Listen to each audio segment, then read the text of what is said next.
শুভ সকাল ছাত্ররা, ব্যবসা শিক্ষা শাখার ছাত্রদেরকে স্বাগত জানাই অনলাইন ক্লাসে। আমি আপনাদের শাহানশা, আপনাদের ম্যানেজমেন্ট ফার্স্ট পেপারের নতুন একটি অনলাইন সেশন নিয়ে হাজির হয়েছি।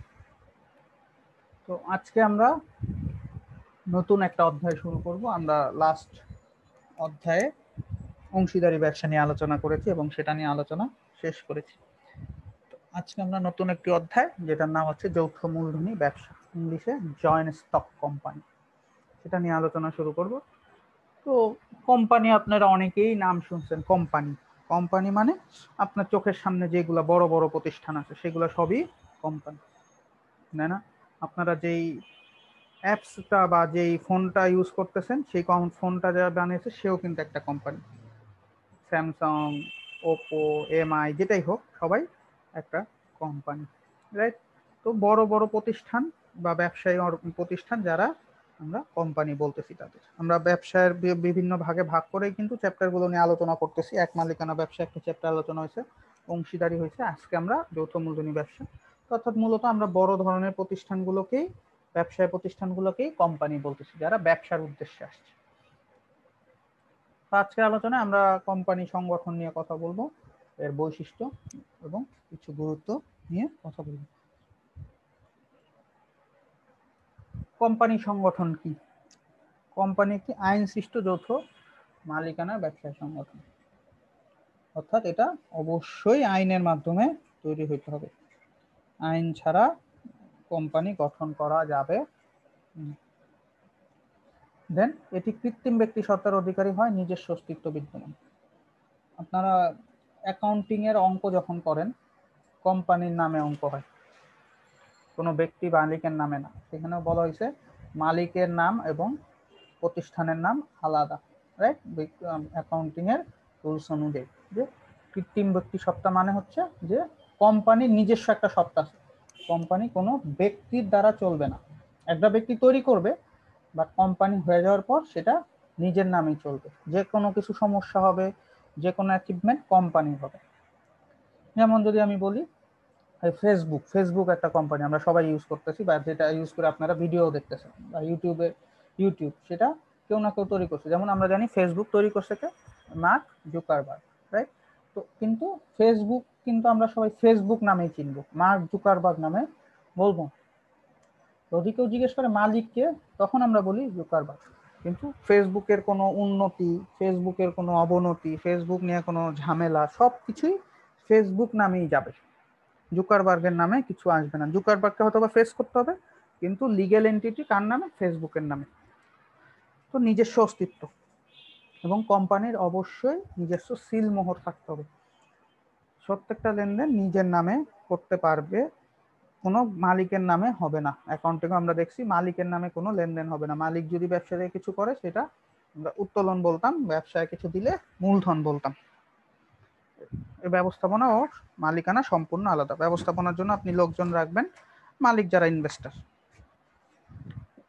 তো এই হলো কোম্পানি সংগঠনের মেইন কিছু ধারণা। তো আমরা যদি একটু ইতিহাসটা দেখি, প্রথমে 1882 সালে প্রথম ভারতে আমরা ভারতীয় কোম্পানি আইন চালু হয় প্রথম, সেটা হলো আমার 1882 সালে। এরপর আমরা 1913 সালে আইসা সেটা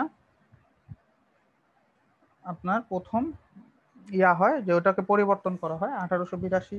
অনেক জায়গায় দেখবেন 1844, মেনলি প্রথমে 1844-এ সেটা চালু হয়েছিল, একটা অ্যাক্ট তৈরি হয়, বাট সেটা সর্বপ্রথম আইনটা চালু হয়েছিল কিন্তু আপনার 84-তে, বাট এটা পাস হয়েছিল আপনার 1844-এ, বাট এটা চালু হয় 1882 সাল থেকে। তো তারপরে আমরা 1913 সালে এসে সেই আইনটা একটু চেঞ্জেস আনা হয়, তখন নতুন ভাবে বা একটু কিছু চেঞ্জ করে হয়।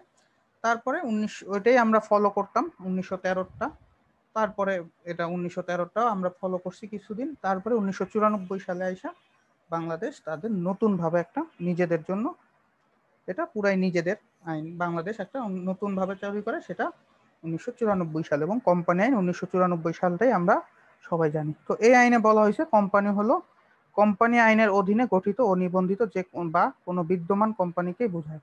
অর্থাৎ এটার অনুযায়ী যে 1994 সালের আইনে যা আছে সেটা অনুযায়ী যদি কোনো সংগঠন তৈরি হয় এবং ওইটার আওতায় যদি থাকে তাহলেই সেটা কোম্পানি। ঠিক আছে, তো এবার আমরা একটু বৈশিষ্ট্যগুলো নিয়ে আলোচনা করি।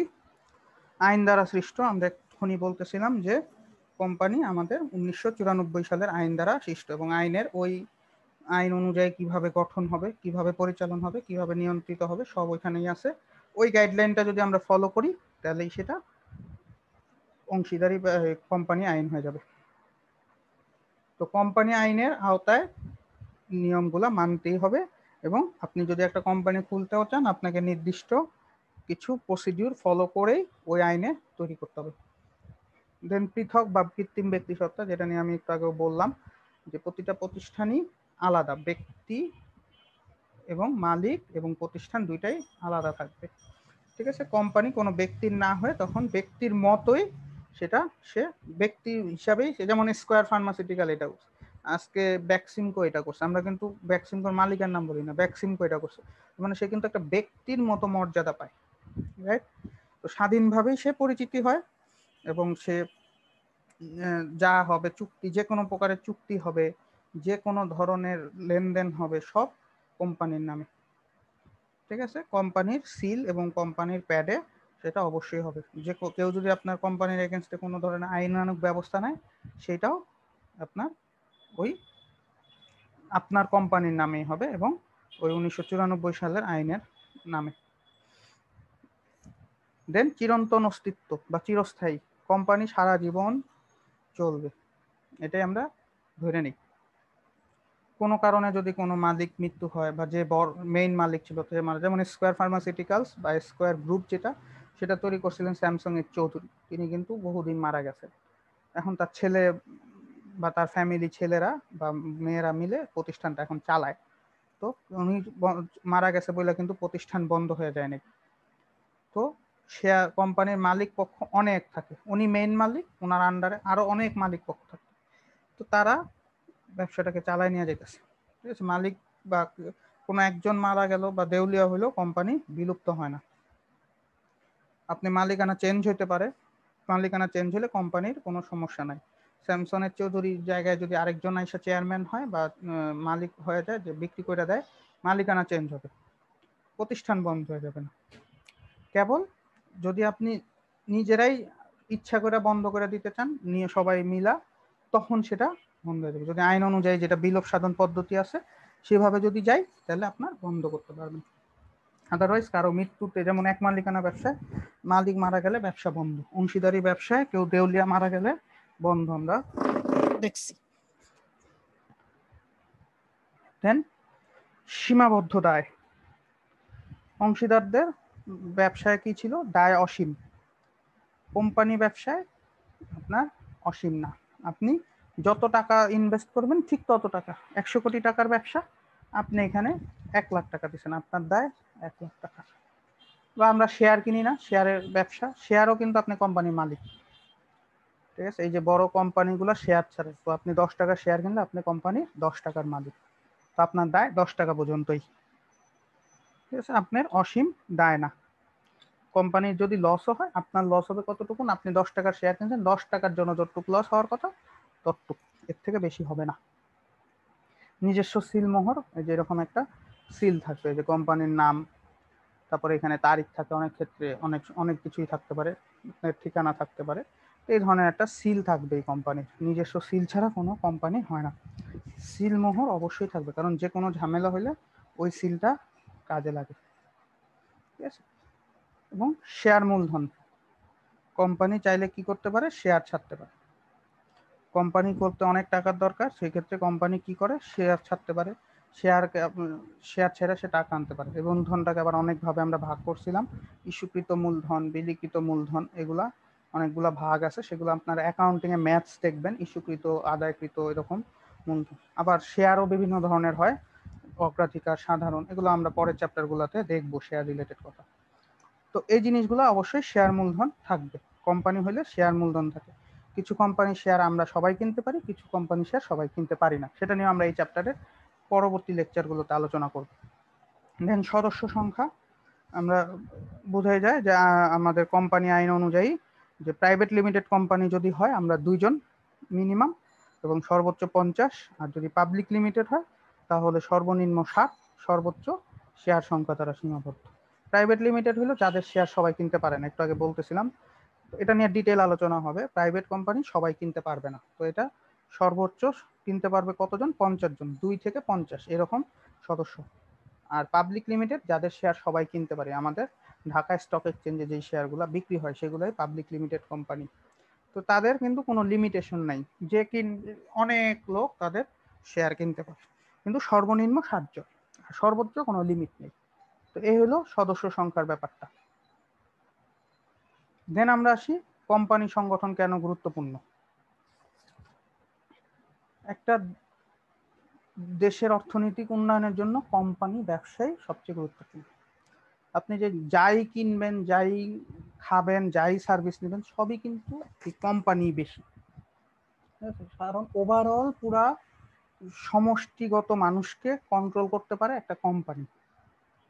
তো আসি আমরা গুরুত্বগুলো নিয়ে আলোচনা করি। বৃহদায়তন, সবচেয়ে বড় প্রতিষ্ঠান, অনেক মূলধন, পরিচালনায় অনেক লোকজন থাকে, ঠিক আছে। তো খুব কম করে ওঠে, কারণ অনেক জটিল প্রক্রিয়ায় গঠিত হয়। এক মালিকানা ব্যবসা যেমন ঘরে ঘরে হইতে পারে, কিন্তু কোম্পানি তো এরকম হয় না, অনেক